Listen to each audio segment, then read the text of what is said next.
सिर्फ हिमाचल प्रदेश में भगदड़ नहीं मची है। लोकसभा चुनाव से ठीक पहले पूरे देश में विपक्षी खेमे में मायूसी है। उत्तर से दक्षिण और पूर्व से पश्चिम तक विपक्षी दलों के नेताओं ने बीजेपी में शामिल होने की होड़ सी मच गई है। कल और आज सिर्फ 2 दिन में ही यूपी से बिहार, गुजरात से महाराष्ट्र, असम तक कांग्रेस और दूसरे विपक्षी दलों के बड़े नेता पार्टी छोड़कर बीजेपी में गए। सिर्फ 2 दिन में विपक्षी दलों में मची भागम भाग का असर लोकसभा की 208 सीटों पर पड़ सकता है। कैसे?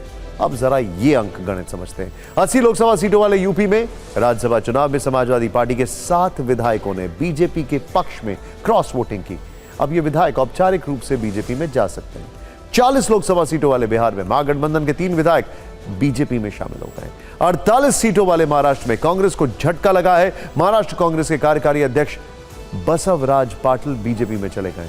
26 सीट वाले गुजरात में कांग्रेस के बड़े नेता नारायण राठवा ने कांग्रेस छोड़ दिए, वो बीजेपी में शामिल हो गए हैं। 14 सीट वाले असम में कार्यकारी अध्यक्ष राणा गोस्वामी बीजेपी में चले गए।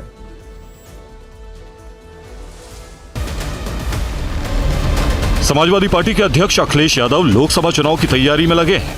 वो पीडीए का नारा दे रहे हैं, लेकिन यूपी में राज्यसभा चुनाव में उनकी आंखों के सामने 7 विधायकों ने क्रॉस वोटिंग कर दी। एक विधायक महाराजी प्रजापति वोट डालने ही नहीं आई। जाने वाले को कोई नहीं रोक सकता और अंतरात्मा से आपको ये बताना चाहिए कि क्या पैकेज मिला तो समाजवादी पार्टी को छोड़ के चले गए। विपक्ष को झटका 80 सीट वाले यूपी में ही नहीं लगा, 40 लोकसभा सीटों वाले बिहार में भी भगदड़ मची है। कल आरजेडी और कांग्रेस के 3 विधायक बीजेपी में शामिल हुए। आरजेडी की संगीता कुमारी के अलावा कांग्रेस के मुरारी गौतम और सिद्धार्थ सौरभ डिप्टी सीएम सम्राट चौधरी के साथ सदन में दाखिल हुए। तीनों विधायक विधानसभा के अंदर एनडीए के सदस्यों के साथ बैठे नजर आए। बाकी लोग तो टूटते रहे, टूटेंगे, सरकारें टूट रही है, मुख्यमंत्री टूट रहा है, तो सदस्यों की क्या विषाद है। भाजपा नीतीश कुमार जी के नेतृत्व में भाजपा जदयू का गठबंधन यहाँ बन गया है, तो दूसरे सभी दलों में समझिए कि बेचैनी है। इससे पहले विधानसभा में फ्लोर टेस्ट के दौरान भी आरजेडी के 3 विधायकों ने क्रॉस वोटिंग की थी। बिहार में विपक्ष को यह झटका तब लगा है जब 3 मार्च को पटना के गांधी मैदान में महागठबंधन की बड़ी रैली होनी है। इस रैली में राहुल गांधी भी शामिल हो सकते हैं। कांग्रेस के अंदर घमासान महाराष्ट्र और असम में भी मचा है। महाराष्ट्र कांग्रेस के कार्यकारी अध्यक्ष रहे बसवराज पाटिल पार्टी छोड़कर बीजेपी में शामिल हो गए। पाटिल मराठावाड़ा क्षेत्र के एक बड़े लिंगायत नेता हैं। गुजरात कांग्रेस के दिग्गज नेता और पूर्व केंद्रीय मंत्री नारायण राठवा भी भाजपा में शामिल हो गए।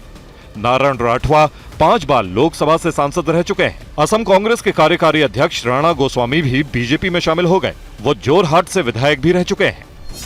कि ऐसे मजबूत लोग हैं और वो कांग्रेस विचारक के हैं, तो इसलिए ये डर का माहौल नहीं, ये आजादी का माहौल है। कांग्रेस का कुनबा बिखर रहा है। कांग्रेस इसके लिए बीजेपी को जिम्मेदार बता रही है।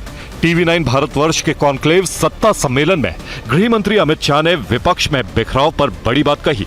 ऐसे ही छिलका निकल जाता है, 2024 के परिणामों का छिलका निकलते ही ये पूरा संतरा बिखर जाना है, एक एक पड़ी इसकी अलग हो जानी। बिखराव नहीं है अभी, बिखराव काउंटिंग के दूसरे दिन से देखना। सब लोग कहेंगे राहुल बाबा लीडर न होते तो हम जीत जाते।